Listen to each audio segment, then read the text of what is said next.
Mumroblema na po yung ating mga kababayan na naiipit po sa labanan na ito sa pagitan po ng Israel at Iran, pero yung ating mga politiko, yung ating mga leader, ang pinag-uusapan pa rin ay yung impeachment. Asikasuhin nyo itong problema ng ating mga mamamayan. Ay biro mo, ilang mga Pilipino yung nasugatan na doon po sa sa Israel. At marami ito ay inaasahang madadagdagan pa pagkat nagpapatuloy po ang bakbakan. Ay mabuti ko ang bakbakan itak at arnis ang hawak. Hindi po eh. Missile saka launcher. Oo, ay iba po ang labanan ngayon, iba ang gera ngayon. Grabe. Iba po ang digmaan ngayon. Ang dami pong nadadamay. At ang dami nating problema. Ito may epekto na po ito sa ating ekonomiya. Meron na. Hindi po natin maiiwasan na magkaroon ng epekto ito. Siyempre, yung presyo lang ng langis. Ayan, ang sabi ng DOE, minomonitor nila. Hanggang monitor lang ba? Hanggang monitor na lang. Dapat meron silang yung ginagawa na sabihin na natin, eto, pag sakaling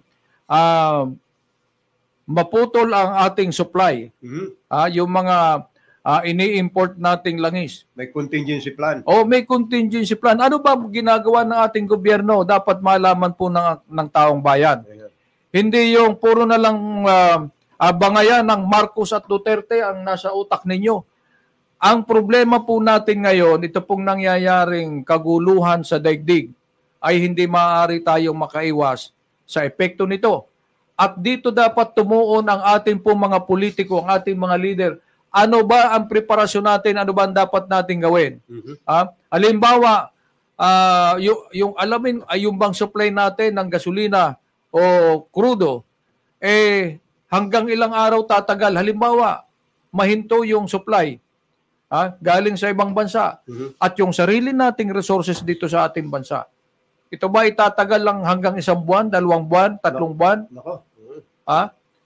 Meron ba tayong sapat na supply para na rin yung pagkain? Yung bang supply natin ng pagkain, kung sakali na magkaroon ng lumala po itong problema ito, meron tayong sapat na supply ng pagkain.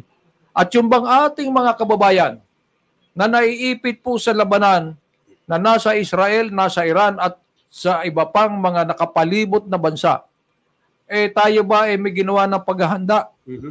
Saan natin sila dadalhin para makauwi po sa atin? Para mailigtas sila sa kapahamakan sa ibang bansa. Ang balita natin, 17 government officials, may mga congressmen pa raw na nasa Israel. Sa Israel. Naiipit sa Israel. Pero safe naman daw. Salamat kaya naman. Hindi makauwi. Paano makauwi? Winasak yung airport ng Israel. So, ano ang plano ng ating gobyerno? Ano ang plano nila? Ito ang dapat na madinig natin Tama na muna yung mga issue sa impeachment. Kaysa marami kang pera mga Duterte, 16 na mga dekalidad ng abogado ang kuwan. Kaysa takot ika sa impeachment kung ano-ano. Tama na muna yung impeachment na yan. Anak kayo ng tinola wala namang kuwan. Kung talagang kayo ay anti-corruption, napakarami po nang dapat nating busisiin. Pasensya na po kung tayo nagiging emosyonal. Dito po sa mga nangyayari sa atin. Nakaka-insulto na po na wala pagbukas mo ng umaga. Titingnan mo ang mga nakapost, puro impeachment. Puro Netherlands. Puro na lang Duterte, puro na lang Marcos. Yung problema ng taong bayan hindi po natin na bibigyan ng focus.